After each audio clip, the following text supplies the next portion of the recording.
நீ ஆர்ட்ஸ் தானடா படிச்ச, எப்படி ஐடில வேலை பார்க்குற? எந்த டிகிரினாலும் பரவாயில்லண்ணா. சென்னையில் இருக்க எஸ்எல்ஏ ஐடி ட்ரைனிங் இன்ஸ்டியூட் தான் நான் ட்ரைனிங் எடுத்தேன். மாதம் 30,000 சம்பாதிக்கிறேன். சூப்பர்டா. For IT training and placement, contact 88707 67784.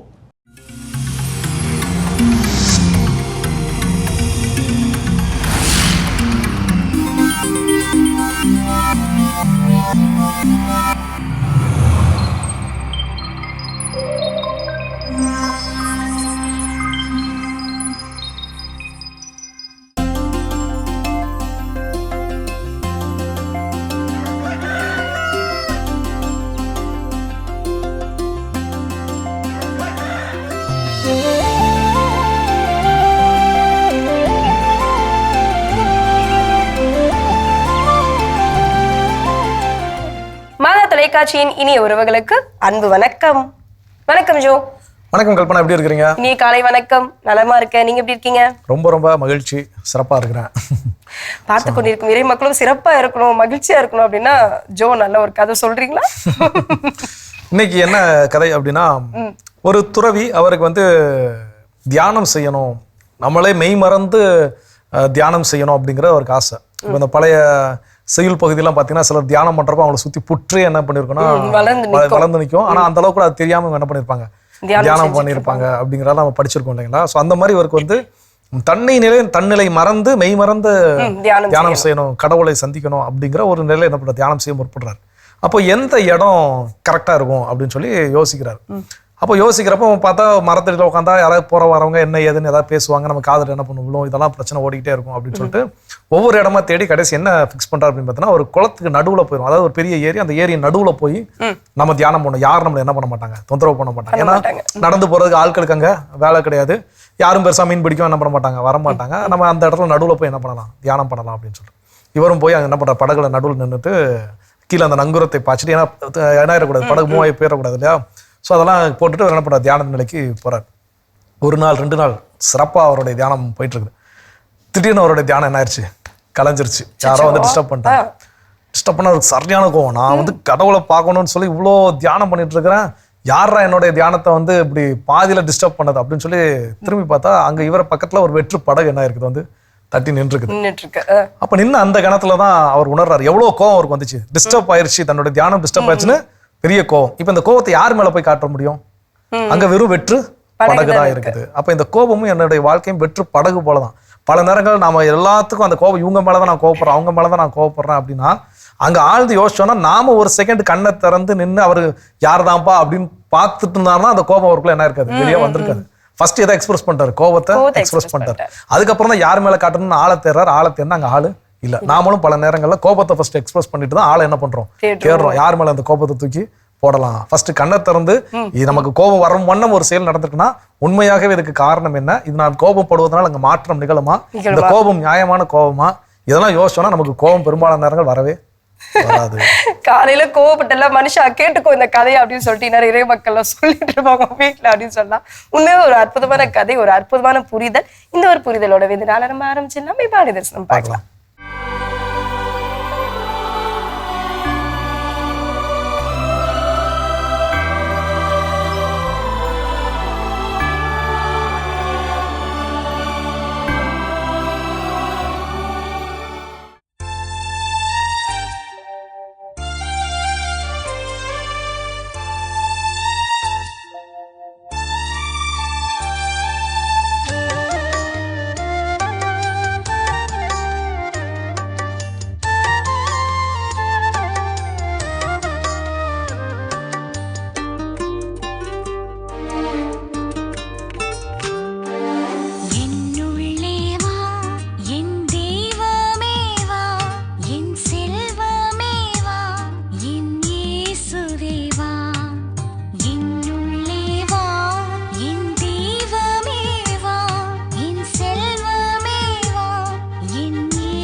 சிறப்பான அற்புதமான ஆலய தரிசனம் நாம் பார்த்துட்டோம். இன்றைய நாள், இன்றைய கடல் வணக்கம் தளத்திலிருந்து நாம் என்ன கற்றுக்கொள்ள போகிறோம்? ஸோ இன்னைக்கான நாள் என்ன அப்படின்னா, எங்களுக்கு கல்லூரியில் படிக்கிறப்போ ஒரு அசைன்மெண்ட் ஒன்று கொடுத்தாங்க.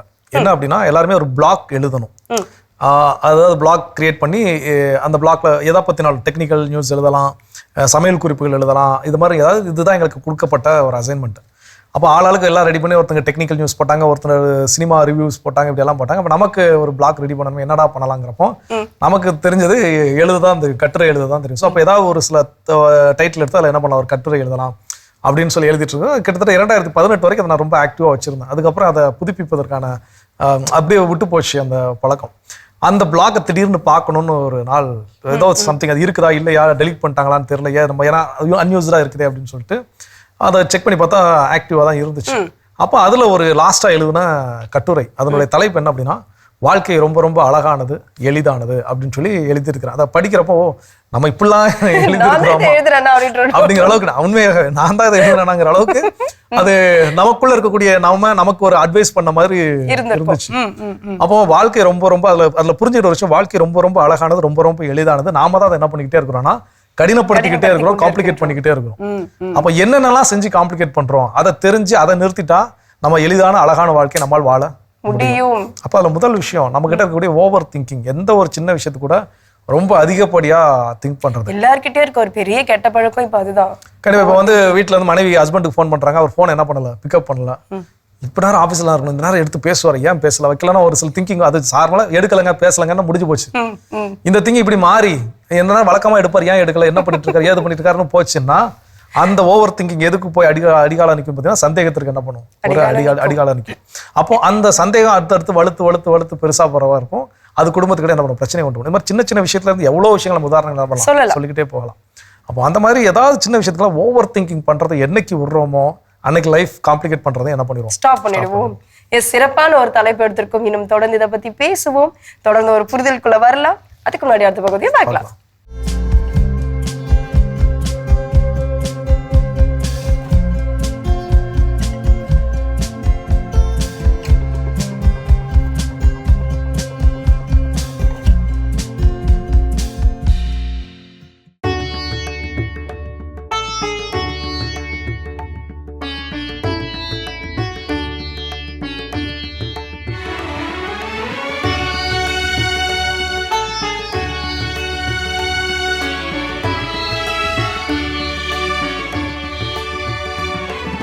ஆண்டவரே உமது உறைவிடம் எத்துணை அருமையானது, எத்துணை அருமையானது. ஆண்டவரே உமது உறைவிடம் எத்துணை அருமையானது, எத்துணை அருமையானது. என் ஆன்மா ஆண்டவரின் கோவில் முற்றங்களுக்காக ஏங்கி தவிக்கின்றது. என் உள்ளமும் உடலும் என்றுமுள்ள இறைவனை மகிழ்ச்சியுடன் பாடுகின்றது. படைகளின் ஆண்டவரே என் அரசே, என் கடவுளே, உமது பீடங்களில் அடைக்கலான் குருவிக்கு வீடு கிடைத்துள்ளது. தங்கள் குஞ்சுகளை வைத்திருப்பதற்கு சிட்டுக்குருவிகளுக்கு கூடும் கிடைத்துள்ளது, கூடும் கிடைத்துள்ளது.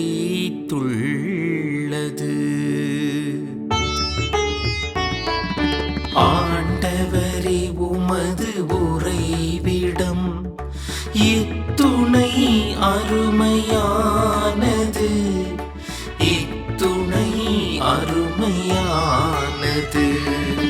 ஆண்டவரே உமது உறைவிடம் எத்துணை அருமையானது, எத்துணை அருமையானது.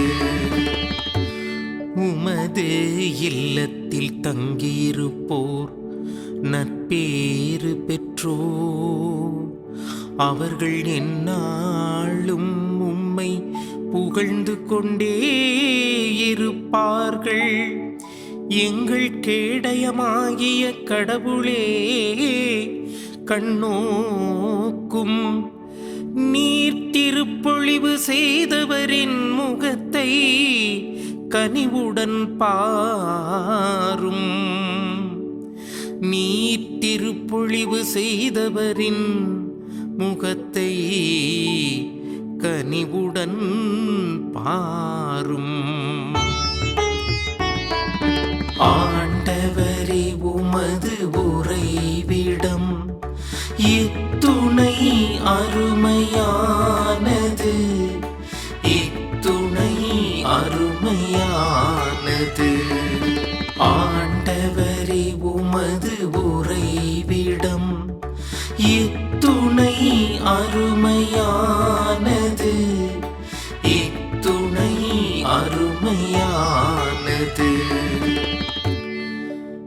வேற்றிடங்களில் வாழும் 1000 நாள்களினும் கோவில் முற்றங்களில் தங்கும் ஒரு நாளே மேலானது. புல்லாரின் கூடாரங்களில் குடியிருப்பதினும் என் கடவுளது இல்லத்தின் வாயிற்காவலனாய் இருப்பதே இனிமையானது. ஏனெனில் கடவுளாகிய ஆண்டவர் நமக்கு கதிரவனும் கேடயமுமாய் இருக்கின்றார். ஆண்டவர் அருளையும் மேன்மையும் அளிப்பார். மாசற்றவர்களாய் நடப்பவர்களுக்கு நன்மையானவற்றை வழங்குவார். ஆண்டவரே, உமது உறைவிடம் இத்துணை அருமையானது, இத்துணை அருமையானது. ஆண்டவரே, உமது உறைவிடம் இத்துணை அருமையானது, இத்துணை அருமையானது. இயேசுவில் எனக்கு பிரியமுள்ள சகோதர சகோதரிகளே, இந்த காலை வேளையிலே ஆண்டவரின் மகிழ்ச்சி தருகின்ற திருப்பாடலை நாம் தியானிக்க இருக்கின்றோம். ஆண்டவரே, உமது உறைவிடம் எத்துணை அருமையானது என்று திருப்பாடல் ஆசிரியர் ஜெபிக்கின்றார். திருப்பாடல் 84. இது ஒரு அருமையான திருப்பாடல். மகிழ்ச்சியையும் சமாதானத்தையும் தருகின்ற ஒரு திருப்பாடலாக அமைந்திருக்கிறது. ஆண்டவருடைய உறைவிடம் எத்துணை அழகாக இருக்கின்றது. அங்கே மகிழ்ச்சியும் அருளும் ஆசீரும் அக்களிப்பும் நமக்கு கிடைக்கின்றது என்று திருப்பாடல் ஆசிரியர் அழகாக ஜெபிக்கின்றார். இந்த காலை வேளையிலே நாம் இந்த திருப்பாடலை ஜெபிக்கின்ற பொழுது இந்த நாள் உற்சாகமாக அமையப் போகிறது.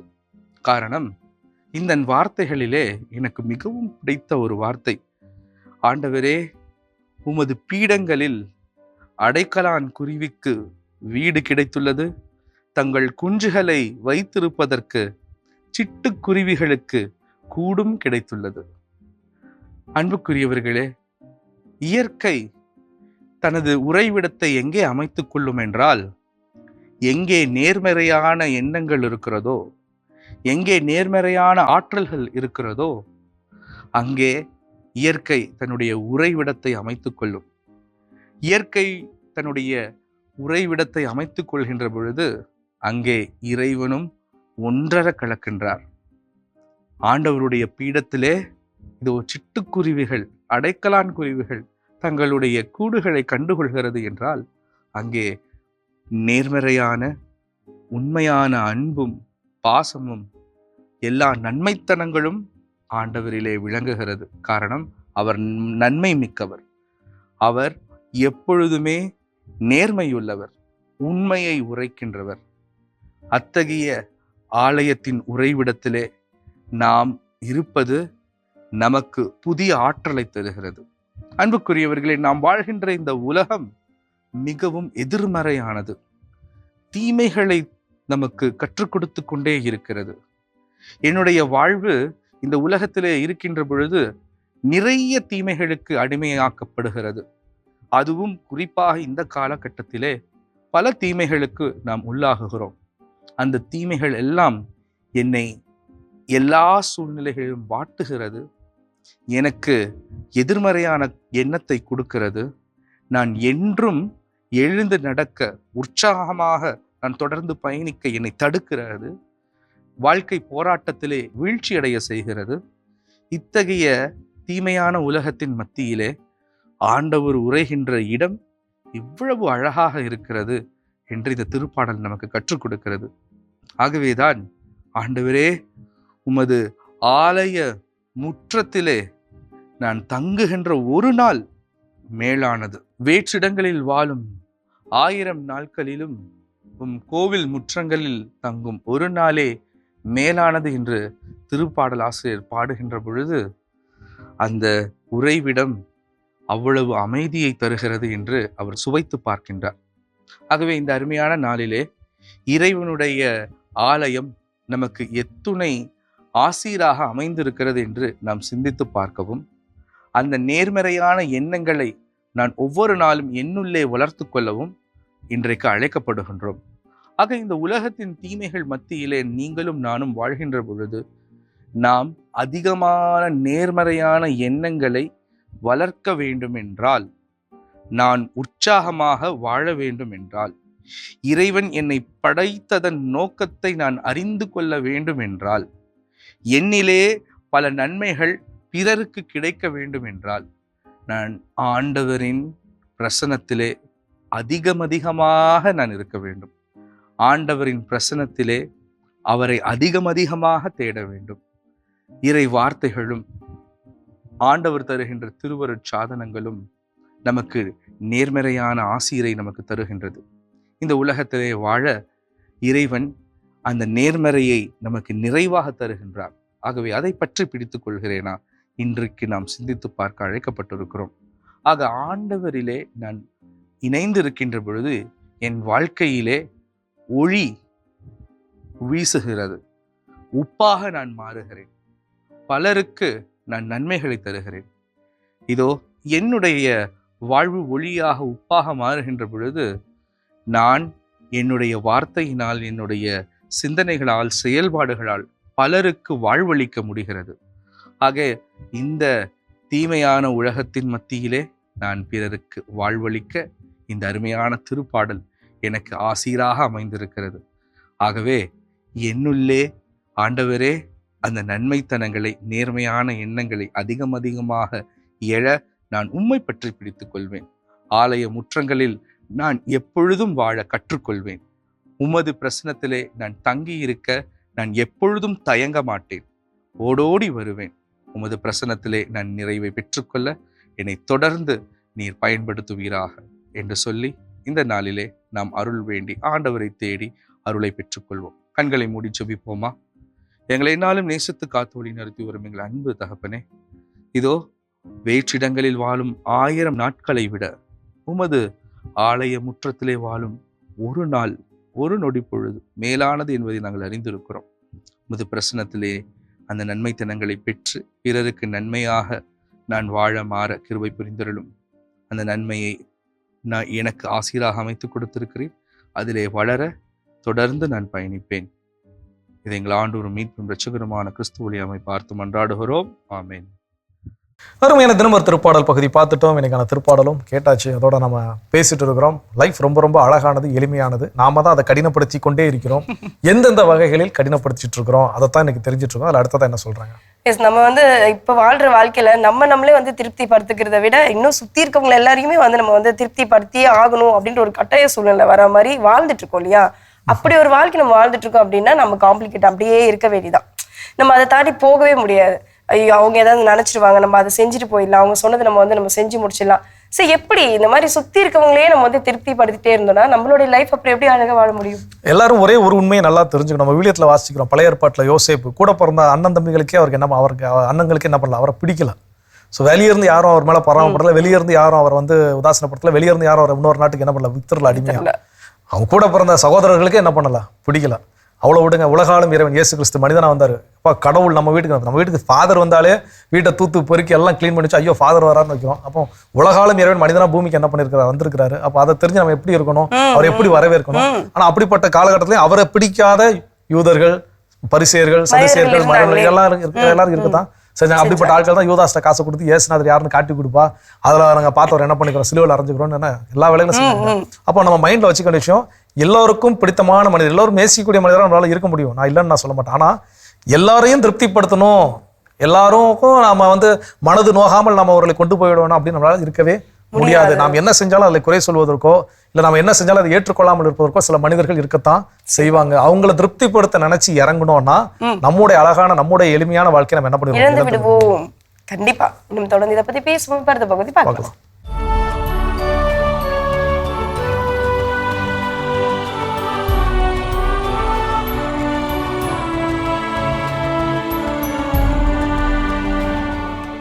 பிப்ரவரி 10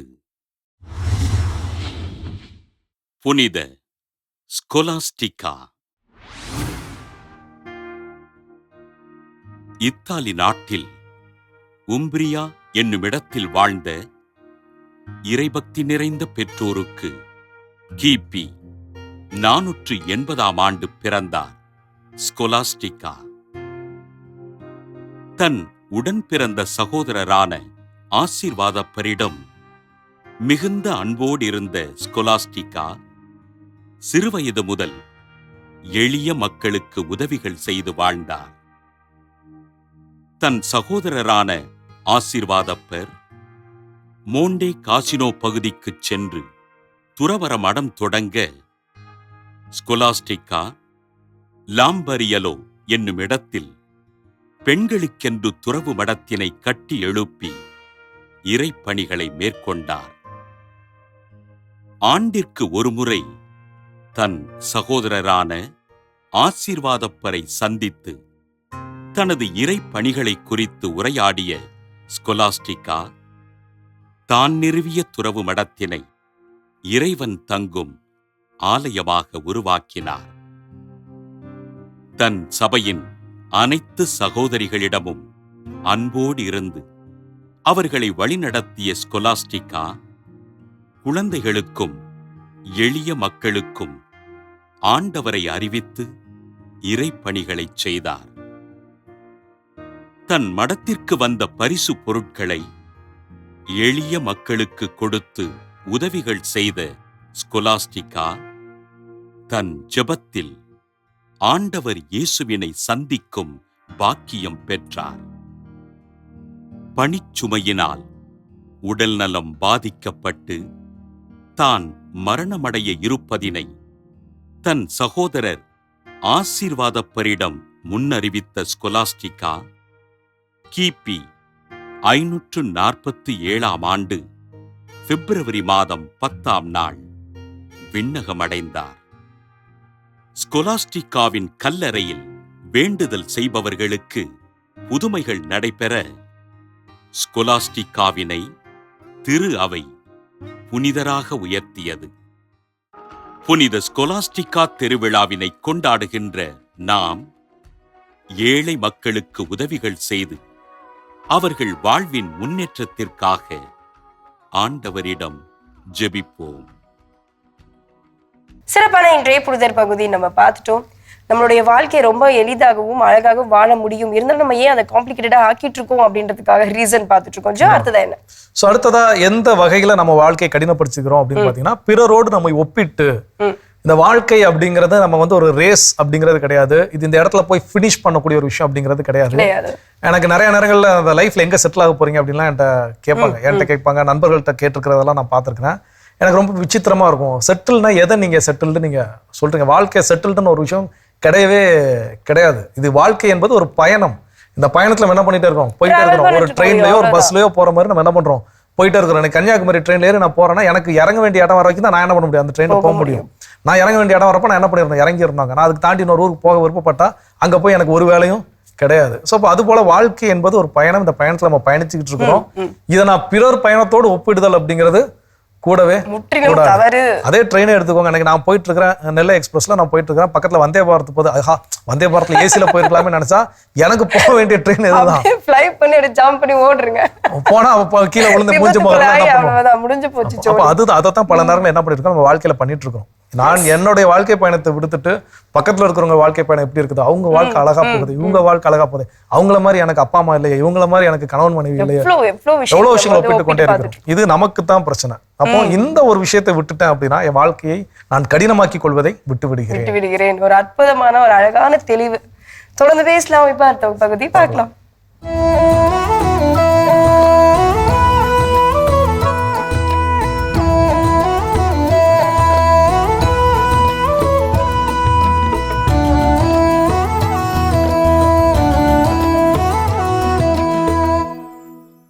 ஒரு நாள் முல்லா அவரிடம் போய் நின்றார். தாராள பிரபுவே, வாங்கிய கடனை அடைக்க முடியாமல் ஒருவர் குழந்தை குட்டிகளோடு சிரமப்படுகிறார். அவருக்கு தாங்கள் ஏதாவது உதவி செய்தால் நன்றாக இருக்கும். கேட்ட பிரபுவின் மனம் இழகி போனது. உள்ளே போய் சில பொற்காசுகளை எடுத்து வந்து முல்லாவிடம் தந்தார். வாங்கி கொண்ட முல்லாவிடம் கேட்டார் பிரபு, சரி முல்லா, அப்படி கடனை அடைக்க முடியாமல் சிரமப்படும் அந்த கடன்காரர் யார் என்று நான் தெரிந்து கொள்ளலாமா? தாராளமாக. அப்படி சிரமப்படும் அந்த கடன்காரன் நான் தான். நன்றி நன்றி சொல்லிவிட்டு விறுவிறு என்று கிளம்பிவிட்டார் முல்லா. சில மாதங்கள் ஓடி போயின. அதே பிரபுவிடம் போய் நின்றார் அதே முல்லா. பார்த்தவுடன் கேட்டார் பிரபு, யாரோ கடன் வாங்கி திருப்பி தர முடியாமல் குடும்பத்தோடு சிரமப்படுகிறார் என்று சொல்லி பணம் வாங்கி செல்வதற்குத்தானே இப்போதும் நீங்கள் வந்திருக்கிறீர்கள், அப்படித்தானே முல்லா? அடக்கத்துடன் ஆமாம் என்றார் முல்லா. அப்படியானால் அப்படி கடன் வாங்கிய மனிதர் நீங்கள் தானா? பவ்யத்துடன் அவர் சொன்னார், இல்லை பிரபுவே, அவர் ஒரு ஏழை விவசாயி. அப்படியானால் அந்த கடனை அடைக்க முடியாமல் சிரமப்படுபவர் நீங்கள் இல்லைதானே? இப்படி அவர் உறுதிப்படுத்திக் கொள்ள, உண்மையாகவே அது நான் இல்லை என இவர் உறுதிபட சொல்ல கேட்ட பிரபுவின் மனம் இழகி போனது. உள்ளே போய் பல பொற்காசுகளை எடுத்து வந்து முல்லாவிடம் கொடுத்து விட்டு கேட்டார், முல்லா அவர்களே, கடன் கட்ட முடியாமல் தவிக்கும் அந்த ஏழை மீது உங்களுக்கு ஏன் இப்படிப்பட்டதொரு இரக்கம் வந்தது? சொல்லிவிட்டு கிளம்பி விட்டார் முல்லா. அந்த ஏழைக்கு கடன் கொடுத்ததே நான் தானே பிரபு. ஆம், மூளை உள்ள கடன்காரர் முடிந்தவரை பிழைத்துக் கொள்வார். இல்லாதவரை வாழ வைக்கும் இரக்க குணம் இருக்கும் வரை ஒருவரை வாழ வைக்கும். உலகம் நீதியால் நகர்கிறது, மனிதர் கருணையால் நகர்கிறார். அன்பு விதை எனில் கருணை அதற்கு தண்ணீர். கருணை இல்லாதவர் வார்த்தைகள் கடுமையாகத்தான் இருக்கும். கடவுளை புன்னகை பூக்க வைக்க வழியுண்டு தெரியுமா? கருணை காட்டு, கடவுள் புன்னகைப்பார். அது தண்டிக்கவில்லை, தழுவியது. அது மறுத்துவிடவில்லை, மன்னித்தது. நீ விழுந்த இடத்திற்கே வந்து கைகளை அது நீட்டியது. அதன் பெயர்தான் கருணை, அதன் செயல்தான் அன்பு.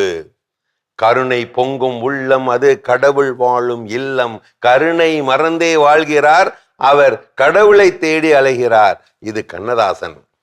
இதோ கவிஞர் வாலியின் தாய் தந்தையற்றவரின் வளமான கருணை வரிகள். கடவுள் உள்ளமே கருணை இல்லமே அடைக்கலம் கொடுத்தவன் அருளை பாடுவோம். தந்தை இல்லை தாயும் இல்லை, தெய்வம் இன்றி யாரும் இல்லை. ஆஹா, என்ன அழகான பாடல். தொடர்ந்து கேளுங்கள். சின்ன சின்ன பூக்கள் சிந்திய வேளை, அன்பு என்னும் நூலில் ஆக்கிய மாலை, பாதம் சொல்லும் பாதை காட்டிடும் தலைவா என் தலைவா, ஊனம் உள்ள பேரை காத்திடும் இறைவா என் இறைவா, ஜீவன் யாவும் ஒன்று இங்கு யாரும் சொந்தமே. இதுதான் இயற்கை தந்த பந்த பாசமே, கண் இழந்த பிள்ளை காணும் உண்மை, கண்ணிருக்கும் பேர்கள் கண்டது இல்லை, ஊருக்கொரு வானம் இல்லையே இறைவா உன் படைப்பில், ஆளுக்கொரு ஜாதி இல்லையே அதுபோல் உன் பிறப்பில், உண்ணும் உணவும் நீரும் தினம் தந்த தெய்வமே, என்றும் உமக்கே தினம் நன்றி சொல்லுவோம், கடவுள் உள்ளமே கருணை இல்லமே. ஆஹா, எவ்வளவு அருமையான அழகான சிந்திக்க வைக்கும் வளமான வாலியின் வரிகள். அருமையான கதைகள் 1000 பகுதி பார்த்துட்டோம். இன்னைக்கான கதையும் சிந்தனையும் கேட்டாச்சு. அதோட நாம இன்னைக்கு பேசிட்டு இருக்கிறோம் கடவுள் வணக்கம் நிகழ்ச்சியில. வாழ்க்கை ரொம்ப ரொம்ப அழகானது, எளிதானது, ஆனால் அதை நாம் கடினப்படுத்தி கொண்டே இருக்கிறோம் சில செயல்களால். அது என்ன செயல்கள் அப்படிங்கிறத பேசிட்டு இருக்கிறோம். அடுத்தது என்ன சொல்றேன்? என்னுடைய வாழ்க்கையை நான் கடினப்படுத்தி கொண்டிருக்கின்றேன் அப்படின்றதுக்கு ஒரு முக்கியமான காரணத்துல இதுவும் ஒண்ணு அப்படின்னு சொல்லலாம். என்ன அப்படின்னா, நம்மளுடைய பாஸ்ட் லைஃப், நம்மளுடைய பழைய தவறுகள்னு சொல்லிட்டு எல்லோருமே ஏதாவது தப்பு செஞ்சிருப்போம் இல்லையா? அந்த தவறுகளை ஒரு மூட்டை மாதிரி சுமந்து கொண்டே நம்மளுடைய லைஃபை டிராவல் பண்றதுதான். எதுக்காக அந்த மூட்டையை சுமந்துட்டு இருக்கணும்? எதுக்காக நம்மளுக்கு அந்த ஒரு பேர்டன் அப்படின்னு நினைச்சு அந்த தவறுகள், ஓகே தப்பு செஞ்சுட்டோம், அதுல இருந்து நம்ம தாண்டியும் வந்துட்டோம், இப்ப நமக்கான வாழ்க்கை இது, நமக்குடைய அழகான ஒரு வாழ்க்கையை நம்ம வாழ ஆரம்பிச்சிருக்கோம் அப்படின்னு நினைக்காம அதை நம்ம தூக்கி சுமந்துட்டே இருந்தோம் அப்படின்னா நம்முடைய வாழ்க்கையை நம்ம தான் இப்ப கடினப்படுத்தி கொண்டிருக்கின்றோம். கண்டிப்பா. இது என்னன்னா, நீங்க சொல்லும்போது யார் சொன்னாங்க அப்படிங்கிறது எனக்கு ஞாபகம் இல்ல. வாழ்வில் ஒரு முறை கூட தவறு செய்யாத மனிதர்களை கண்டு நான் பயப்படுகிறேன், பரிதாபப்படுகிறேன் அப்படின்ற பாரு. ஏன் அப்படின்னா, அவங்க லைஃப்ல புதுசா எந்த விஷயத்தையும் ட்ரை பண்ணவே இல்லை. ஏன்னா ட்ரை பண்ணும்போது தான் அதுல எரர் நடக்கும், தப்பு செய்வோம். நான் இது வரைக்கும் ஒரு தப்பு கூட லைஃப்ல செய்யலைன்னா புதுசா நான் எதையுமே ட்ரை பண்ணலன்னு அர்த்தம். அப்போ அப்படிப்பட்ட நபர்களை பார்த்து நான் பாவப்படுகிறேன், பயப்படுகிறேன், பரிதாபப்படுகிறேன் அப்படின்னு இருக்கிறாரு. ஸோ அப்போ ஏன்னா எதுவுமே புதுசா நம்ம ட்ரை பண்ணுவோம், எரர் நடக்கும். அந்த எரர் அக்செப்ட் பண்ணிட்டு அதை திருத்திக்கிட்டு லைஃபை கொண்டு போனா தான் லைஃப் சந்தோஷமா இருக்கும். ஐயோ, நான் இப்படி ஒரு முடிவு எடுக்க போய் தான் வாழ்க்கையில் இந்த கஷ்டத்துல இருக்கேன், நான் ஒரு முடிவு எடுக்க போய் தான் வாழ்க்கை இந்த கஷ்டத்துல இருக்கேன், ஐயோ நான் இன்னைக்கு மட்டும் இந்த முடிவை எடுக்காம இருந்திருந்தா நான் வாழ்க்கையில நல்லா இருந்தேன். இது இருக்கட்டும், எல்லாருக்குள்ளயும் இந்த புலம்பல்கள் எல்லாரும் நேரம் இருக்கத்தான் செய்யும். அப்போ அதை கடந்து ஓகே எடுத்தாச்சு, ஒண்ணு முடிவு விட வேண்டிய முடிவை எடுத்துட்டோம், இல்ல எடுக்க வேண்டிய முடிவை எடுக்காம விட்டுட்டோம், என்ன நாளும் நடந்துட்டு போட்டோம். ஆனா எனக்கு லைஃப் என்ன ஆயிட்டு இருக்கு, மூவ் ஆயிட்டு இருக்கு. அப்போ அதை அங்கேயே விட்டுட்டு இன்னைக்கு நான் எப்படி என் வாழ்க்கையை சரி செய்து கொள்ள வேண்டும் அப்படிங்கறதுல கவனம் செலுத்தினா தான் வாழ்க்கை அழகாகவும் எளிதாகவும் இருக்கும். இல்ல அங்கேயே நான் நின்றுட்டு இருக்கிறேன், ஐயோ அந்த முடிவு எடுக்க வேண்டியாம விட்டுட்டேனே, ஐயோ அந்த முடிவு எடுக்கணும் ஆனா என்ன பண்ணிட்டேன், மிஸ் பண்ணிட்டேனே, இல்ல அதை மிஸ் பண்ணிருக்கணும் ஆனா தெரியாம தொட்டுட்டேனே, இப்படி நம்ம புலம்பிட்டே இருந்தோம்னா நம்ம வாழ்க்கை கடினமா தான் இருக்கும். இன்னும் தொடர்ந்து பேசுவோம். இப்ப அடுத்த பகுதி பார்க்கலாம்.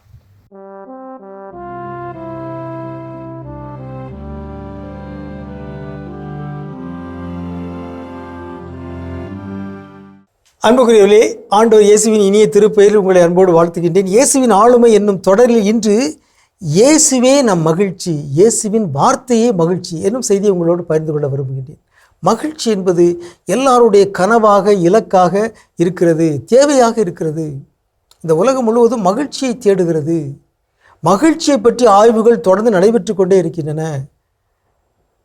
ஐக்கிய நாடுகள் நிறுவனம் ஆண்டுதோறும் மகிழ்ச்சி அறிக்கை என்று அறிக்கை ஒன்றை வெளியிடுகிறது. அதில் எந்தெந்த நாட்டில் உள்ள மக்கள் அதிக மகிழ்ச்சியாக இருக்கிறார்கள், யார் குறைவான மகிழ்ச்சியாக இருக்கிறார்கள், இந்த மகிழ்ச்சிக்கு என்ன காரணம் என்றெல்லாம் பல ஆய்வு தரவுகளை ஆண்டுதோறும் ஆய்வறிக்கையாக ஹாப்பினஸ் ரிப்போர்ட், மகிழ்ச்சி அறிக்கை என்று ஒவ்வொரு ஆண்டும் வெளியிடுகிறார்கள்.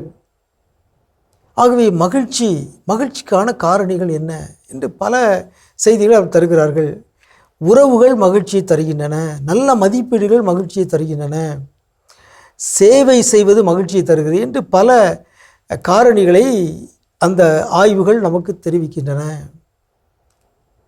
இறை வார்த்தை சொல்கிறது, இயேசுவே நம் மகிழ்ச்சி, இயேசுடைய வார்த்தையே நம் மகிழ்ச்சி. யோவான் நற்செய்தி 15ஆம் அதிகாரம் 11, யோவான் 15:11 நாம் வாசிக்கிறோம். என் மகிழ்ச்சி உங்களுள் இருக்கவும் உங்கள் மகிழ்ச்சி நிறைவு பெறவுமே இவற்றை உங்களிடம் சொன்னேன். ஆகவே உண்மையான நிறைவான மகிழ்ச்சியிலே 2 வகை இருக்கிறது. இயேசுவே மகிழ்ச்சியை வகைப்படுத்துகிறார் பாருங்க. இயேசு வகைப்படுத்துதல், கேட்டகரைசேஷன் என்னும் திறனை அதிகமாக பயன்படுத்தினார். ஆகவே மகிழ்ச்சி 2, மகிழ்ச்சி நிறைவான மகிழ்ச்சி, மகிழ்ச்சி முழுமையான மகிழ்ச்சி, மகிழ்ச்சி மேம்பட்ட மகிழ்ச்சி என்று 2 வகையாக மகிழ்ச்சியை நாம் வகைப்படுத்தலாம். இயேசு சொல்கிறார், நீங்கள் மகிழ்ச்சியாக இருக்க வேண்டும், உங்கள் மகிழ்ச்சி நிறைவானதாக இருக்க வேண்டும் என்றால் என்னுடைய வார்த்தைகளை நீங்கள் கேளுங்கள், என்னுடைய வார்த்தையை நீங்கள் வாசியுங்கள், என்னுடைய வார்த்தையின்படி நீங்கள் வாழுங்கள், அப்பொழுது உங்களுடைய மகிழ்ச்சி நிறைவடையும் என்று சொல்கிறார். நல்ல ஆளுமைகள் பிறரை மகிழ்ச்சிப்படுத்துகிறார்கள். நல்ல ஆளுமைகள் பிறரது மகிழ்ச்சிக்காக உழைக்கிறார்கள். நல்ல ஆளுமைகள் சமூகத்தை மகிழ்ச்சியின் பாதையில் வழி நடத்துகிறார்கள். இயேசுடைய ஆளுமை மகிழ்ச்சியை நமக்கு கொடையாக தருகிறது. நம்முடைய மகிழ்ச்சியை நிறைவுபடுத்துகிறது. இந்த உலகில் நாம் எல்லோருமே மகிழ்ச்சியை தேடுகிறோம். இயேசுவை தேடி நாம் செல்கின்ற பொழுது நம்முடைய மகிழ்ச்சி நிறைவடைகிறது. மற்ற மகிழ்ச்சிகள் எல்லாம் குறைந்தவை, குறைவானவை, நிறைவற்றவை. இயேசு தரும் மகிழ்ச்சி நிறைவான, மேலான, தரம் கூடிய மகிழ்ச்சி என்பதை இயேசுவே தன்னுடைய சொந்த சொற்களால் சொல்கிறார்.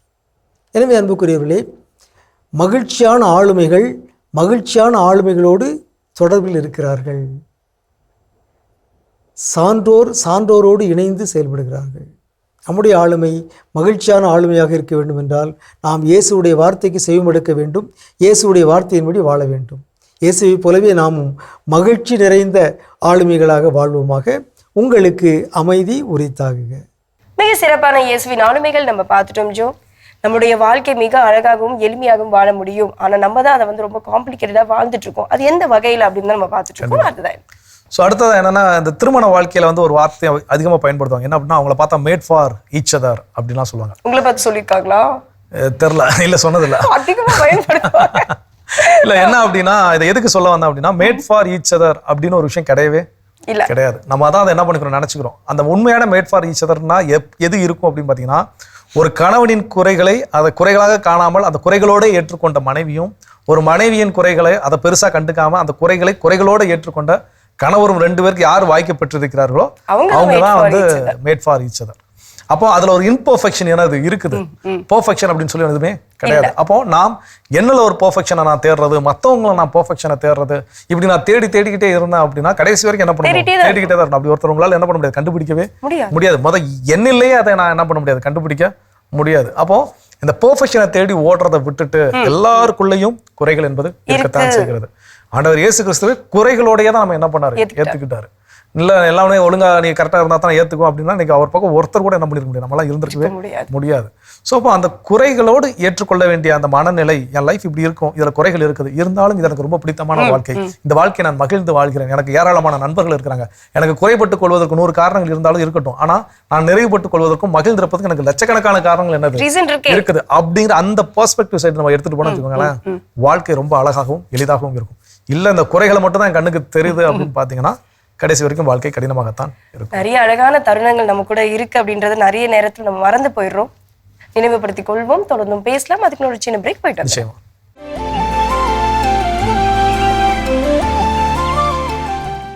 நிகழ்ச்சிக்குள் உங்களை மீண்டும் அன்புடன் வரவேற்கின்றோம். நீங்கள் பார்த்து கொண்டிருப்பது மாதா தொலைக்காட்சியின் கடவுள் வணக்கம். சிறப்பான நாள், மகிழ்ச்சியான நாளில் பேசிட்டு இருக்கிறோம். நம்முடைய வாழ்க்கை ரொம்ப ரொம்ப அழகானது, எளிதானது. ஆனால் அதை நாம் தான் கடினப்படுத்தி கொண்டே இருக்கின்றோம். எந்தெந்த வகைகளில் தெரிஞ்சிட்டு இருக்கிறோம், அதில் அடுத்ததான் என்ன சொல்றாங்க? இது நம்ம அடிக்கடி பயன்படுத்திருக்கோம். இது நம்முடைய வாழ்க்கைக்கு ரொம்ப முக்கியமான ஒன்று அப்படின்னு சொல்லலாம். அதாவது நம்மள போற போக்கில் ஆகட்டும், நம்மளோட உறவுகள் ஆகட்டும், நம்ம சுத்தி இருக்க ஆட்கள் ஆகட்டும், எல்லோரு இடத்துலையும் நம்ம பழகக்கூடிய ஒரு தருணம் இருக்கு இல்லையா? அந்த இடத்துல எந்த இடத்துல நமக்கு நோ சொல்லணுமோ அந்த இடத்துல நோ சொல்லிட்டு, எந்த இடத்துல நம்மளுக்கு எஸ் சொல்லணும்னு தோணுதோ அந்த இடத்துல ஆமான்னு சொல்லிட்டு நகர்ந்தோம் அப்படின்றா நம்ம வாழ்ந்து கொண்டிருக்கும் இந்த வாழ்க்கை உண்மையாவே அழகா இருக்குங்க. நிச்சயமா. ஆமா சொல்ல வேண்டிய இடத்துல இல்லன்னு சொல்லிட்டாலோ, இல்ல இல்லன்னு சொல்ல வேண்டிய இடத்துல ஆமான்னு சொல்லிட்டாலும் முடிஞ்சு போச்சு, நமக்கு அவ்வளவுதான். சோ அப்போ அதை விவிலியத்துல அழகா சொன்ன மாதிரி, உங்கள் வார்த்தை ஆம் என்றால் ஆம் எனவும், இல்லை என்றால் இல்லை எனவும் இருக்கட்டும். அதுக்கு மேல வரக்கூடிய விஷயம் எல்லாமே தீயோனிடமிருந்தே வருகின்றது. அப்போ அது போல நம்முடைய வாழ்க்கையை நாம் அமைத்துக் கொள்கின்ற பொழுது எளிதாகவும் அழகாகவும் இருக்கும். இதை மாத்தி மிஸ்மேட்ச் பண்ற மாதிரி செஞ்சுட்டோம் அப்படின்னா வாழ்க்கை காம்ப்ளிகேட்டடா மாறிடும். நம்ம தொடர்ந்து பேசலாம். வார்த்தை பகுதி பார்க்கலாம்.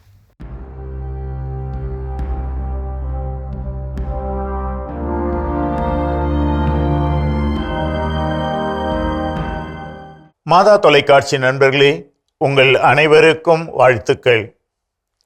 வாழ்விலே வெற்றி பெறுவதற்காக நாம் எல்லாரும் வழி தேடிக் கொண்டிருக்கிறோம். இதோ R.H. லெஸ்ஸர் என்ற சமய போதகரும் அறிஞரும் ஆகியவர் வாழ்விலே வெற்றிக்கான வழியை நமக்கு இவ்வாறு சொல்லிக் கொடுக்கிறார்.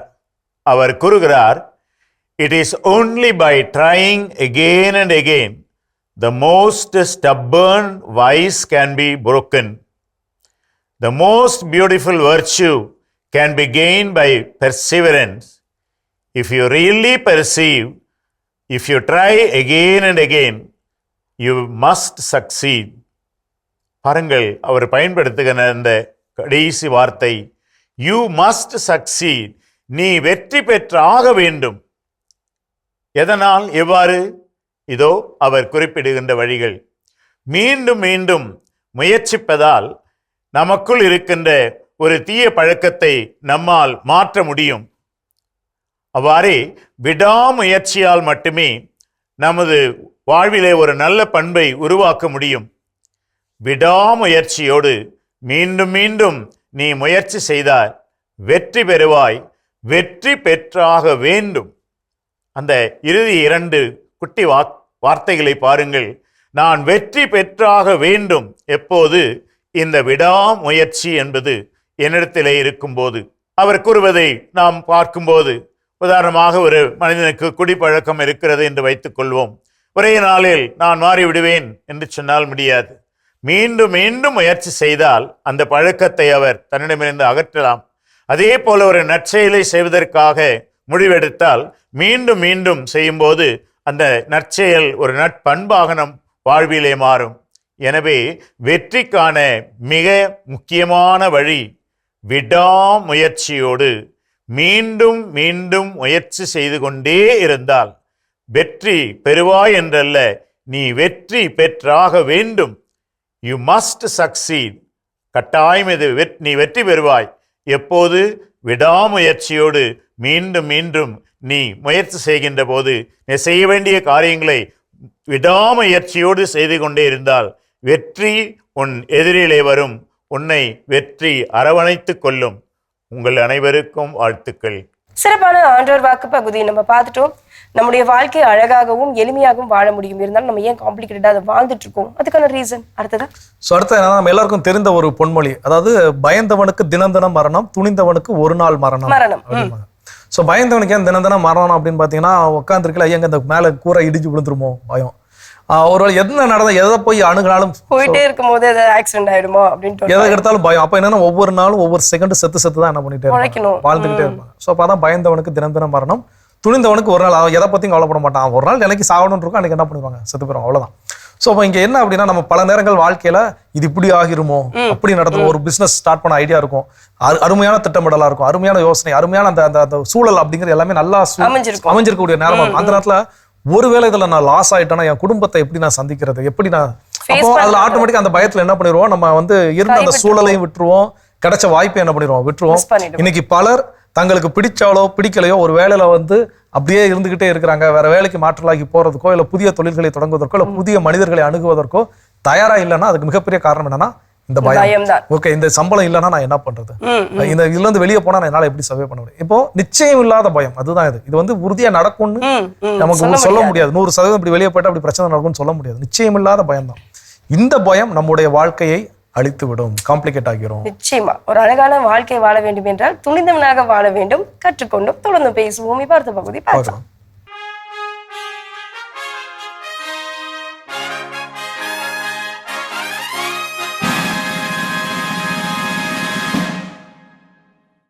மாதா தொலைக்காட்சி நேயர்கள் அனைவருக்கும் அன்பின் வணக்கம்.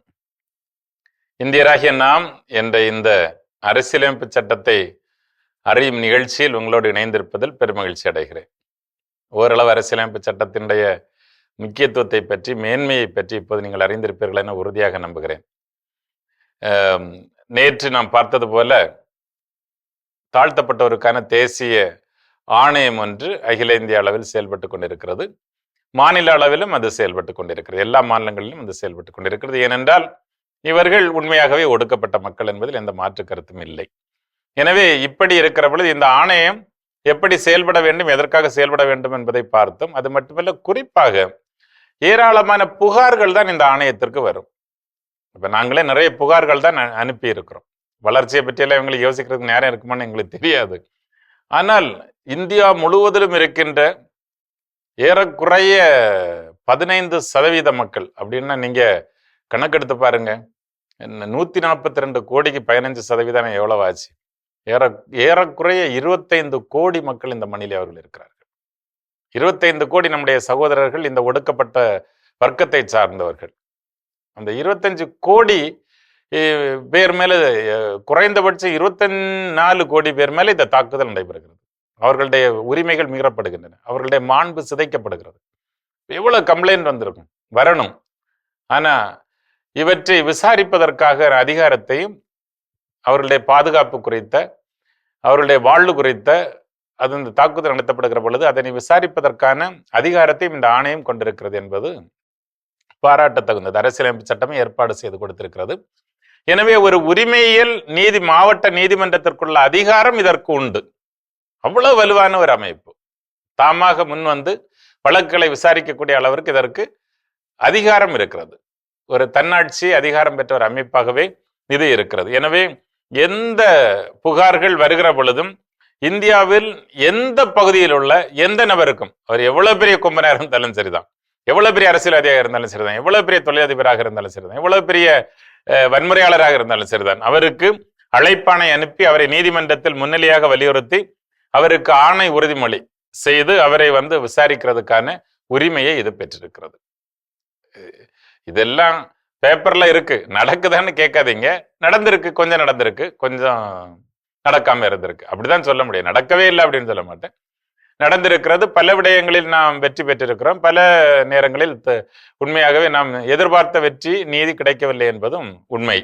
ஆனால் இதற்கான அந்த உரிமையை, அழைப்பாணை அனுப்பி அவரை, அந்த நபர்களை சற்று வைத்து விசாரிப்பதற்கான அதிகாரத்தை இது பெற்றிருக்கிறது. அதே போல அது தொடர்பான ஆவணங்களை கண்டறியவும், அந்த ஆவணங்களை வைத்திருப்பவர்கள் அவற்றை இங்கே ஆணையத்தில் ஒப்படைக்கவும் அவர்களுக்கு ஆணை பிறப்பிக்கக்கூடிய அதிகாரத்தை இது கொண்டிருக்கிறது. அதுபோல நீதிமன்றங்களைப் போலவே, முழுநேர நீதிமன்றங்களைப் போலவே உண்மை உறுதிமொழி ஆவணத்தின் பேரில், ஒரு ஆணையின் பேரில் அவர்கள் எப்பொழுதும்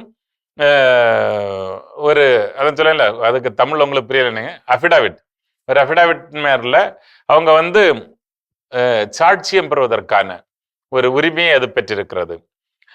நீதிமன்றம் அல்லது அலுவலகம் எதிலிருந்தும் பொது பதிவேடு அல்லது நகல் எதையும் வேண்டுதல், அதுவும் கோர்ட்ல இருந்து அந்த டாக்குமெண்ட்ஸ் எல்லாம் கோர்ட்ல இருக்கு அப்படின்னு சொன்னா கோர்ட்ல இருந்து அதை வாங்கி கேட்கறதுக்கான உரிமையை இது பெற்றிருக்கிறது. அப்புறம் சாட்சிகள் மற்றும் ஆவணங்கள் அதை ஆய்வு செய்வதற்காக ஒருவேளை இவங்க நேரடியாக போக முடியாதுன்னு சொன்னா அதற்கான ஒரு ஆணையரை, ஒரு கமிஷனர் நியமிப்பதற்கான அதிகாரத்தை இது பெற்றிருக்கிறது. அதனுடைய உண்மைத்தன்மையை அறிவதற்காக ஒரு ஆணையரை நியமிக்கக்கூடிய அதிகாரத்தை பெற்றிருக்கிறது. இப்படி அந்த மக்களுடைய உரிமைகளை பாதுகாப்பதற்காக, தவறு செய்தவர்கள் மீது உண்மையாகவே அவர்களுக்கு தண்டனை பெற்றுக் கொடுப்பதற்காக, இவர்களுடைய பாதுகாப்பை உறுதி செய்வதற்காக இத்தகைய அதிகாரங்களை கொண்ட ஒரு நீதிமன்றத்திற்குரிய அதிகாரங்களை கொண்டதாக இந்த ஆணையம் செயல்பட்டு கொண்டிருக்கிறது. அப்படின்னா பாருங்களா, ஒரு எவ்வளவு சிறப்பு அதிகாரத்தோடு இந்த ஆணையத்தை அரசியலமைப்பு சட்டம் உருவாக்கி இருக்கிறது. அந்த மக்கள் காலாகாலமாக அவர்கள் நொறுக்கப்பட்டவர்கள், அந்த நம்முடைய சகோதரர்கள் காலாகாலமாக வெறுக்கப்பட்டவர்கள், ஒரு சாதிய சமூகத்தில் அவர்கள் கீழான நிலையில் வைத்து எப்பொழுதும் மிதிக்கப்பட்டவர்கள். எனவேதான் அவர்களுடைய உரிமைகள் பாதுகாக்கப்பட வேண்டும், அவர்களுடைய வாழ்வும் பாதுகாக்கப்பட வேண்டும், தேர் ஹியூமன் டிக்னிட்டி, அவருடைய மாண்பு பாதுகாக்கப்பட வேண்டும் என்பதற்காக அரசியலமைப்பு சட்டம் இந்த ஏற்பாட்டை செய்து வைத்திருக்கிறது. இதை எல்லோரும் பயன்படுத்த வேண்டும். இது முழுமையாக செயல்படுத்துவதையும் நாம் உறுதி செய்ய வேண்டும். அதுதான் பல நேரங்களில் இதுக்கு போதுமான உறுப்பினர்களே அரசுகள் நியமிப்பதில்லை. ஏன்னா எல்லாம் நியமித்தாலும் ஏதோ ஏனா தான் ஒன்று நியமிக்கிறது.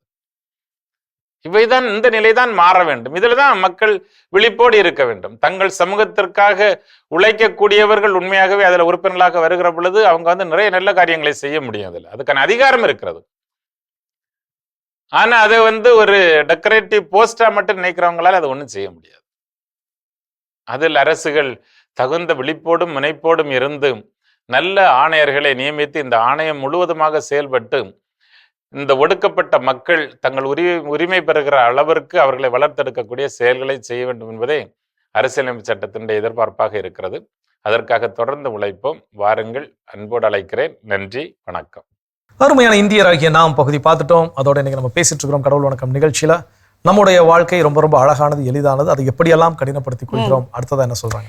இப்ப இருக்க இந்த தலைமுறை ஆகட்டும், இல்ல வளர்ந்திருக்கும் எல்லாரும் ஆகட்டும், வாழ்ந்துட்டு கொண்டிருக்கும் எல்லோரும் ஆகட்டும், எல்லோரும் என்ன நினைச்சிருக்கோம் அப்படின்னா, மகிழ்ச்சி எங்க இருக்கும், சந்தோஷம் எப்படி வரும், பணம் சம்பாரிச்சா வந்துருங்க, ஆட்டோமேட்டிக்கா மதிப்பு மரியாதை எல்லாம் வந்துடும் அப்படின்னு நம்ம நினைக்கிறோம்ல, அது ஒரு தவறான கண்ணோட்டம். நம்மளுடைய வாழ்க்கையை வந்து ரொம்ப அழகாகவும் ரொம்ப எளிமையாகவும் நம்ம அமைச்சுக்கணும் அப்படின்னா அதுக்கு முக்கியமா ஒண்ணு செய்யணும் அப்படின்னா அந்த பணம் தான் சம்பாதிக்கணும் அப்படின்னு நம்ம நினைக்கிறோம்ல, அந்த நினைப்பை ஃபர்ஸ்ட் விட்டுறணும். அதாவது நான் அடிக்கடி சொல்லுவேன், பணம் மகிழ்ச்சி தருமான்னு கேட்டால் எனக்கு தெரியாது. ஆனால் மகிழ்ச்சியோடு தொடர்புடைய எல்லா விஷயத்துலையும் பணம் டைரக்டாவோ இன்டைரக்டாவோ இருக்கத்தான் செய்யுது. அப்போ இந்த பணம் இன்னைக்கு முக்கியம் இல்லை அப்படின்னு அதை டோட்டலாக அவாய்ட் பண்ணிட சொல்லலாம். நாம சொல்லக்கூடிய விஷயம் பணம் தேவை, ஆனா பணம் மட்டும்தான் தேவை அப்படிங்கிறது இங்க கிடையாது. சமூக வலைதளத்தில் பார்த்த ஒரு பதிவு என்ன அப்படின்னா, ஒருத்தர் போஸ்ட் போட்டிருந்தார், எனக்கு ரொம்ப பெரிய ஆசைலாம் ஒண்ணுமே இல்லைங்க, போதும் போதும்னு சொல்ற அளவுக்கு கழுத்தளவுக்கு பணம், நினைச்ச பொருளை உடனே வாங்குற அளவுக்குலாம் பணம் சம்பாதிச்ச பிறகு பணம் மட்டும் வாழ்க்கையில நிம்மதியை தராதுன்னு நான் என்ன பண்ணணும், ஸ்டேட்டஸ் வைக்கணும். அதுதான் என்னுடைய ஆசை, பெரிய ஆசைலாம் ஒன்றும் இல்லை. ஸோ எல்லாருமே என்ன அப்படின்னா அந்த பணத்தை ஈட்டி அந்த பணத்துல மெய் மறந்து அதுல எல்லாமே தேவையான பொருளை வாங்கி விட்ட பிறகுதான் இந்த நிலைக்கு என்ன பண்றோம், பணம் நிம்மதியை தராது, பணம் மகிழ்ச்சியை தராது அப்படின்னு. ஆனா இன்னைக்கு ஒரு சாதாரண அன்றாடம் காட்சி அன்னைக்கான தினக்கூலிகள் அப்படின்னு நம்ம சொல்றோம் இல்லையா. ஸோ இப்போ எல்லாருக்குமே அன்னைக்கு அந்த பணம் கிடைச்சா தான் அன்னைக்கு அவங்க வீட்டில் என்ன பண்ணணும், அடுப்பு எரிய முடியும். அப்போ அப்படிப்பட்ட உள்ள நபர்கிட்ட போயிட்டு பணம் நிம்மதியை தராது மகிழ்ச்சியை தராது அப்படின்னு சொன்னா அவங்க என்ன ஆயிடுவாங்க, டென்ஷன் ஆயிடுவாங்க. எனக்கு சாப்பிட்றதுக்கே ஒவ்வொரு நாளுக்கும் பெரிய போராட்டமா இருக்குது, அதுல பணம் அதுதான் எனக்கு ரொம்ப மையமான ஒரு விஷயமா இருக்குது.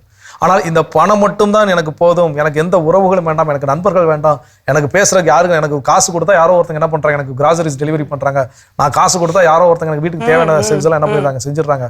அப்போ ஒரு கட்டத்துல காசு இருக்கும், செய்யறதுக்கு ஆள் இல்லை, தெரியல அப்படின்னா ரொம்ப ரொம்ப கடினமாகி போயிடும். ஸோ அப்போ அந்த நிலையில் பணம் மட்டும் முக்கியம் அப்படிங்கிற ஒரு நிலையில நான் இருந்தேன்னா என்னோட வாழ்க்கையை நான் என்ன பண்ணிக்கிறேன், கடினப்படுத்திக் கொண்டிருக்கின்றேன். இன்னும் தொடர்ந்து பேசலாம், இப்ப அடுத்த பகுதி பார்க்கலாம்.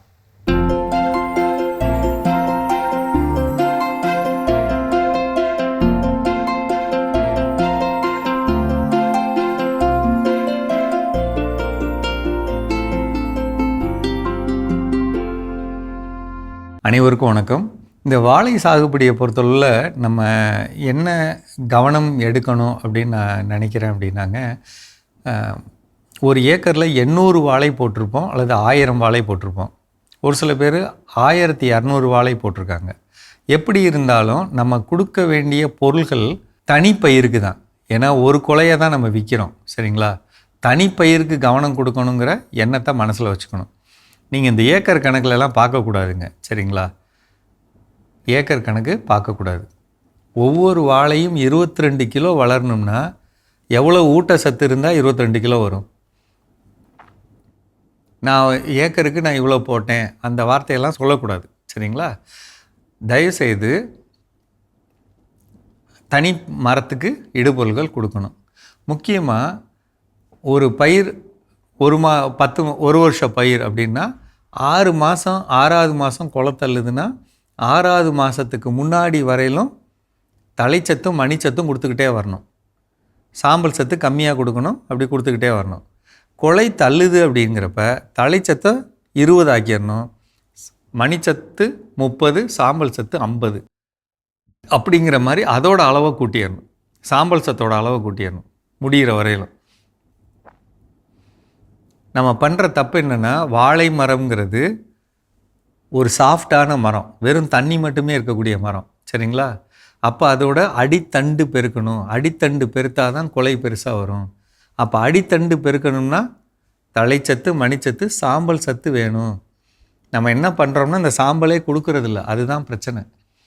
சாம்பல் வைக்கணும், ஒரு 2 கைப்பிடியாவது வைக்கணும் ஒரு மரத்துக்கு, தனி மரத்துக்கு. என்கிட்ட சாம்பல் இல்லை அப்படின்னு சொன்னால் பொட்டாஷ் பாக்டீரியான்னு விற்கும், 200 லிட்டருக்கு 1 லிட்டர் கலந்து அதை ஊற்றணும். அல்லது கோழி எரு ஒரு மரத்துக்கு ஒரு 2 அல்லது 3 கைப்பிடியாவது வைக்கணும். அல்லது கடலை புண்ணாக்கு கரைசல் அதை கரைச்சி ஊற்றணும். சாண பாசி கரைசல்னு இருக்குது, அந்த கரைசலை தயார் பண்ணி தரையில் ஊற்றணும். இதெல்லாம் மண்ணுக்கு சாம்பல் சத்தை எடுத்து கொடுக்குற விஷயங்கள். அதில் ரொம்ப சிறப்பானது கோழி எரு. அது கிடைக்கலன்னா பொட்டாஷ் பாக்டீரியா. அந்த கவனத்தோடு செய்யணும், சரிங்களா? அப்படி செய்கிறப்ப என்ன நடக்காது, சாம்பல் சத்தை நீங்கள் கொடுத்தீங்கன்னா என்ன நடக்காது, நடக்கக்கூடாதுன்னா, இலை இருக்குது பார்த்தீங்களா, இலைய அடிப்பகுதி ஃபுல்லாக ஒரு ப்ரௌன் கோடு வந்து அந்த கோடு கீழேருந்துக்கிட்டு அப்படியே இந்த இலையில மேலே அப்படியே நகர்ந்துக்கிட்டே இருக்கும். அப்படியே காஞ்சு மொத்த இதுவும் காஞ்சு தொங்கும். அப்படின்னாலே என்ன அர்த்தம்னா சாம்பல் இல்லைன்னு அர்த்தம். அடுத்து 2வது என்ன இல்லை, சுண்ணாம்பு இல்லை. 200 லிட்டரில் 15 கிலோ சுண்ணாம்பு கலந்து மரத்துக்கு 1 லிட்டர் ஊற்றணும், சுண்ணாம்பு இல்லை. 3வது அழுகல், ஒவ்வொரு மாதமும் பண்ணணும். செலவு அதிகமாகுதுன்னா மாதமாவது பண்ணணும், 1 மாதம் விட்டு 1 மாதமாவது பண்ணணும். 200 லிட்டரு ட்ரைகோடர்மா விரிடினா 1 லிட்டர் ஊற்றுறீங்கன்னா மரத்துக்கு 1 லிட்டர் ஊற்றணும். இது ரொம்ப முக்கியம். இந்த கவனம், இந்த 3 பொருள் முக்கியம். சாம்பல், சுண்ணாம்பு, அப்புறம் இந்த ட்ரைகோடர்மா விரிடி. இது இல்லாமல் இத்தனை சைஸ்லேருந்து நம்ம என்ன செய்யணும்னா ஈயம் கரைசல் தயார் பண்ணி வச்சுக்கணும், அல்லது உயிர் கரைசல், அல்லது சாணப்பாசி கரைசல். அதை நீங்கள் தெளிச்சுக்கிட்டே வரணும் 15 நாளுக்கு ஒரு முறை. இது 3லேயும் பெஸ்ட் எதுன்னா ஈயம் கரைசல் தயார் பண்ணி வச்சுக்கிட்டு தெளிச்சுக்கிட்டே வந்தீங்கன்னா இலையோட பெருக்கம் நல்லாயிருக்கும், அகலமாகிறது நல்லாயிருக்கும். பனிக்காலத்தை பொறுத்தளவில் ஒரு முக்கியமான தப்பு ஒன்று நடக்கும், பயப்படாதீங்க. அதாவது அந்த நுனி இலை வெளியில் வருது பார்த்திங்களா, வெளியில் வர்றப்ப அதில் பனித்துளி நிற்கும். பனித்துளி நிற்கிறதுல சூரிய ஒளி படுறப்ப அது சூடாகி, அந்த தண்ணி சூடாகி அந்த இலை ஓட்டையாயிடும். அப்போ உருண்டையாக இருக்க ஓட்டையில் ஒரு கத்தி எடுத்து குத்துனா மாதிரி அந்த ஓட்டை போட்டுருச்சுன்னா என்ன அர்த்தம், இலை விரிகிறப்ப ஓட்டை அப்படியே டாட்டாக தெரியும், ஒரே லைனில் தெரியும். அப்படின்னா யாரோ குத்தியிருக்காங்கன்னு அர்த்தம். அது எப்படி குத்துனாங்க, சூரிய ஒளி பட்டதுனால அந்த ஓட்டை விழுந்திருக்கு. அதை பார்த்து பயப்படாதீங்க. நமக்கு வேறு புழு இருக்கா, இலைக்கு பின்னாடி பார்த்துக்குங்க, வெள்ளையாக படிஞ்சிருக்கா, பஞ்சு வச்சு அடைச்ச மாதிரி இருக்கா, அப்படி பார்த்துக்கங்க. அப்படி இருந்தால் அதை தனியாக கவனிக்கணும். இலைக்கு பின்னாடி வெள்ளை பூச்சியாக இருக்கா, அதை கவனிக்கணும். அழுகல் வருதா கவனிக்கணும், அதெல்லாம் தனி. திருப்பியும் சொல்கிறேன், தனி மரத்துக்கு கவனம் தரணும் அப்படிங்கிறத மனசில் வச்சுக்கணும். சரிங்களா? மீண்டும் சந்திப்போம். மிக சிறப்பான பகுதி உழவும் உயர்வும் நம்ம பார்த்துட்டு இருந்தோம். நம்மளுடைய லைஃப் காம்ப்ளிகேட்டடாக வாழ்ந்துட்டு இருக்கோம், அதுக்கான ரீசன் என்ன? அடுத்ததாக சொல்லக்கூடிய காரணம் என்ன அப்படின்னு பார்த்தீங்கன்னா, நம்ம வாழ்க்கையில் சின்ன சின்ன மகிழ்ச்சிகளை நாம் என்ன பண்ணுறோம்னா கண்டுக்காமலே போயிட்டு இருக்கிறோம். ஒரு பிறந்த குழந்தை முதலாக அந்த பருவத்தில் தலைக்குப்புற விழக்கூடிய ஒரு பருவம் ஒன்று இருக்கும். அது வாழ்க்கையில் அடிக்கடியெல்லாம் கிடைக்காது. அது ஒரு முறை தான் அந்த குழந்தையோட லைஃப்ல என்ன பண்ணும், நிகழும். அப்போ அந்த தருணத்தை பக்கத்துல உட்காந்து ரசிச்சு அதை நம்ம வாழ கற்றுக்கொள்ள வேண்டும்.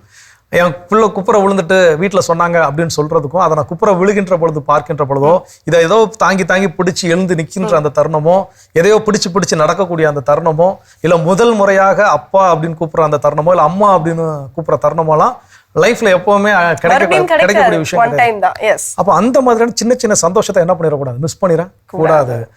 இன்னைக்கு எல்லாருக்கும் வேலைகள் இருக்குது, எல்லாருமே ரொம்ப பிஸியாக தான் இருக்கிறோம். யாருமே நான் இல்லைன்னா நான் என்ன பண்ண மாட்டேன், சொல்ல மாட்டேன். குழந்தை மொத ஸ்டேஜ் ஏறி பெர்ஃபார்ம் பண்ண போகுது, அது வாழ்க்கையில் ஒரு தடவை தான். அதுக்கப்புறம் அது எவ்வளோ பெரிய டான்ஸ் ஆனாலும் சரி, எவ்வளோ பெரிய பெர்ஃபார்மன்ஸ் பண்ணாலும் சரி, எவ்வளோ பெரிய ஸ்டேஜுக்கு போனாலும் சரி, அந்த வாழ்வின் முதல் மேடை ஏறிய தருணம் ஒரே ஒரு தடவை தான் என்ன பண்ணும், நடக்கும். அந்த டைம் நம்மளுடைய பிரசன்ஸ், குழந்தைகளுக்கு பெற்றோருடைய பிரசன்ஸ், அங்கே மேடைக்கு கீழே இருந்து லட்சக்கணக்கான கண்கள் அந்த குழந்தைகள் என்ன பண்ணட்டும், பார்க்கட்டும், ரசிக்கட்டும், எல்லாம் ஓகே. ஆனால் அந்த குழந்தை தேடக்கூடிய 2 கண்கள் 4 கண்கள் யார் அப்படின்னு பார்த்தீங்கன்னா அப்பா அம்மாவுடைய கண்கள். எங்க இருக்கிறாங்க, எங்க அப்பா எங்க இருக்கிறாங்க, எங்க அம்மா எங்க இருக்கிறாங்க, ஸ்டேஜ்ல இருந்து. அந்த டான்ஸ் ஒரு 3 நிமிஷம் அப்படின்னா 3 நிமிஷத்துல அந்த புள்ள பரிதவிச்சு தேடி அது ஃபர்ஸ்டே போய் கண்டுபிடிச்சிருச்சுன்னு வச்சுக்கோங்களேன். ஃபர்ஸ்ட்ல இருந்து காஸ்ட் வரைக்கும் சிரிச்சுக்கிட்டே ஆடிட்டு இருக்கோம். அந்த டான்ஸை கண்டுபிடிக்கிற வரைக்கும் அந்த ஃபேஸை பார்த்தீங்கன்னா அது தேடல் நமக்கு கீழே இருந்து நமக்கு தெரியும், ஐயோ நம்மள தான் தேடுது, இங்க இருந்து நம்ம கையை காட்டுவோம், காலை காட்டுவோம், எல்லாம் செய்வோம். அது கண்டுபிடிச்ச பிறகுதான் அது ஃபேஸ்ல ஆட்டோமேட்டிக்கா இந்த சந்தோஷம் மகிழ்ச்சி எல்லாம் நீங்க இதை எப்படி வாங்க முடியும், அதை வாங்க முடியுமா, இதை நம்ம திரும்ப அனுபவிக்க முடியுமான்னு கேட்டா இது வாழ்வில் ஒரு முறை கிடைக்கக்கூடிய சந்தோஷம். அந்த மாதிரி சின்ன சின்ன சந்தோஷங்கள், சின்ன சின்ன கான்வர்சேஷன், சின்ன சின்ன உரையாடல்கள்.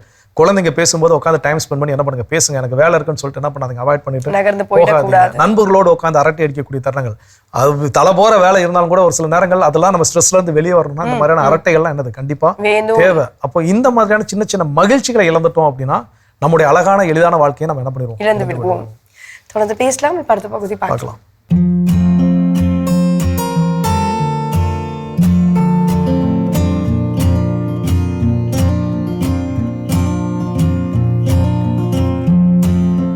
அன்பான மாதா தொலைக்காட்சி நேயர்களுக்கு வணக்கம்.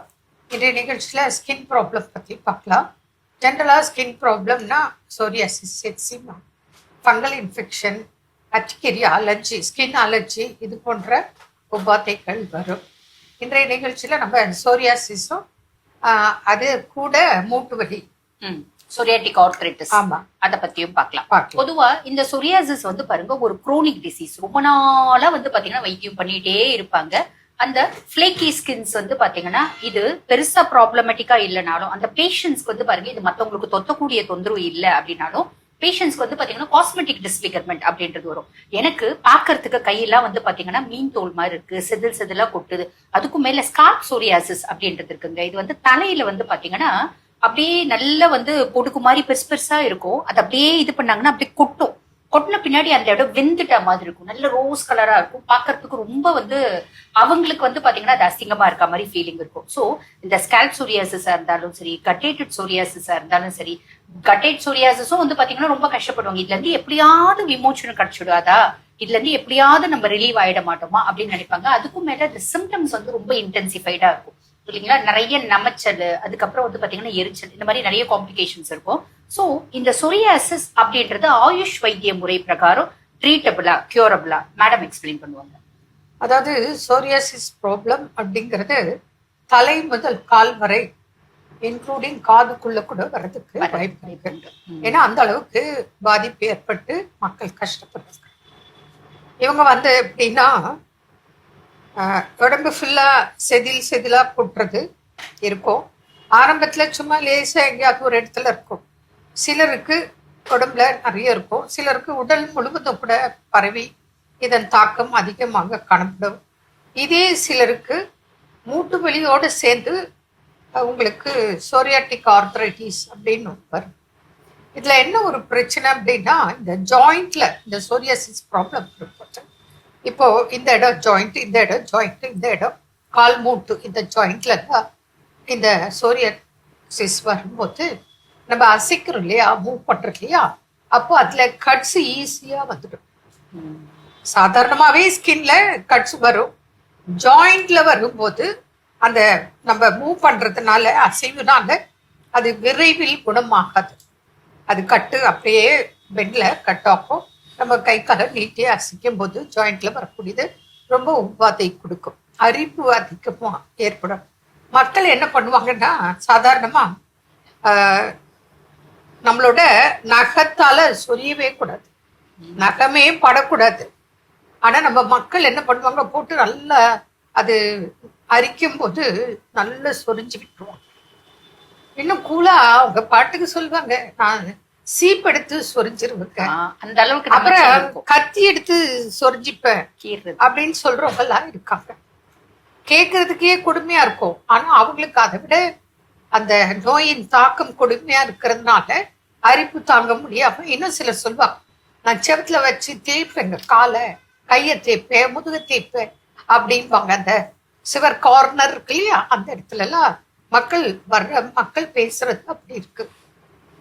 அப்ப இதோட தாக்கம் எப்படின்னா மேல மாத்திரம் ட்ரீட்மெண்ட் கொடுத்து பிரயோஜனம் இல்லை, இன்டர்னலாகவும் எக்ஸ்டர்னலாகவும் சோரியாசிஸ்க்கு ட்ரீட்மெண்ட் கொடுக்கணும். அப்படிதான் கொடுத்துட்டு வரும்.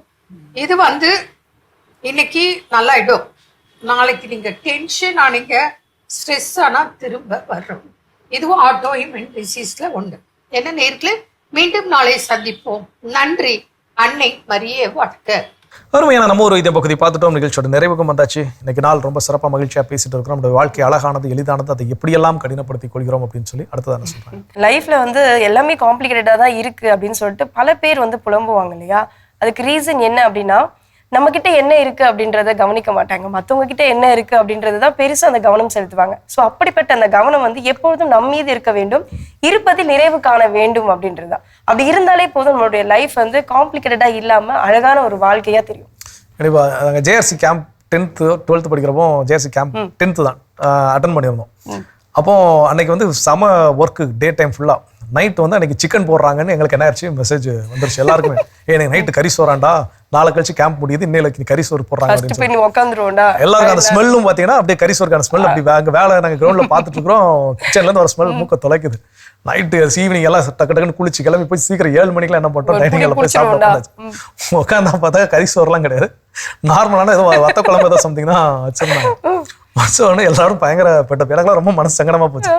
கறி சோறுன்னு சொல்லி வந்து உட்காந்து எப்படியோ சொல்லிட்டாங்க, நியூஸ் போயிடுச்சு, அதை நம்ம தான் நம்ப மாட்டோம், நம்ம படிச்ச உடனே ஃபார்வர்ட் பண்ற மாதிரி எல்லாரும் மாத்தி மாத்தி சொல்லிக்கிட்டோம். அப்போ என் கூட இருந்த ஃப்ரெண்டு ஒருத்தர் சொல்ற, மச்சான் இன்னைக்கு நமக்கு விதிக்கப்பட்ட உணவு சாம்பார் சாதம், மகிழ்ச்சியோட சாப்பிடும் அப்படின்னு சொல்லி அவர் என்ன பண்ணாருன்னா அதையும் 2-3 டைம் கேட்டு என்ன பண்ணார், வாங்கி சாப்பிட்டாரு. அப்படியே அந்த மொமெண்டே மாறிடுச்சு. ஸோ இப்போ நம்ம வாழ்க்கையில சில நேரங்கள் நமக்கு கரிசோறு கிடைக்கும், சில நேரங்கள் சாம்பார் சோறு கிடைக்கும், சில நேரம் ரொம்ப மகிழ்ச்சியான தருணங்கள் கிடைக்கும், சில நேரம் சோகமான தருணங்கள். எப்போ என்ன கிடைக்குதோ அதை வைத்து மகிழ்ந்திருக்க கற்றுக்கொண்டோம் அப்படின்னா அதுதான் வாழ்க்கையை நம்ம மகிழ்ச்சி என்ன பண்ணுது தீர்மானிக்கின்றது. எது இருந்தாலும் எனக்கு வாழ தெரியும், வேண்டாம் பணம் இருந்தாலும் என்னால் வாழ முடியும், பணம் இல்லைனாலும் வாழ முடியும், எது இருந்தாலும் இல்லாவிட்டாலும் என்னுடைய வாழ்க்கையை நான் ஒரே கண்ணோட்டத்தோடு நான் காணுகின்ற பொழுது வாழ்க்கையில் எப்பொழுதும் எளிதாகவும் மகிழ்ச்சியாக என்னால் வாழ முடியும். ஸோ அந்த பாடம் அன்னைக்கு கற்றுக்கொண்டோம், இன்னைக்கு நாமும் கற்றுக்கொண்டோம். இந்த மகிழ்ச்சியோடு இன்னைக்கு நாளில் யார் யார் திருமண நாள் பிறந்த நாள் கொண்டாடுறாங்க பார்க்கலாம்.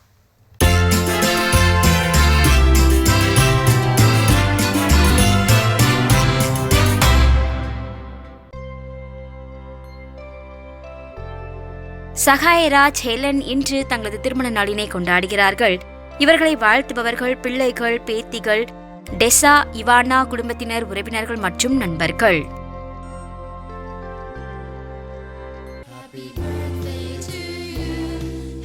கிருஷ்ணகிரியை சேர்ந்த சாண்டினோ லெவின் இன்று தனது 11ஆம் ஆண்டு பிறந்த நாளினை கொண்டாடுகிறார். இவரை வாழ்த்துபவர்கள் அப்பா லியோ, அம்மா ஸ்டெல்லா, தாத்தாக்கள், பாட்டிகள், மாமாக்கள், அத்தைகள், சித்தி, சித்தப்பா, சகோதரர், சகோதரிகள், குடும்பத்தினர், உறவினர்கள் மற்றும் நண்பர்கள். சிறப்பான விழாக்களும் இன்றைய நாளில் யாரெல்லாம் விழா கொண்டாடுறாங்களோ அவங்க எல்லோருக்குமே நம்முடைய வாழ்த்துக்களை தெரிவிச்சுக்கலாம். அது மட்டும் இல்லாம அவங்களுக்கான ஸ்பெஷலா கிஃப்ட் காத்துட்டு இருக்கு, அதை பார்க்கலாம்.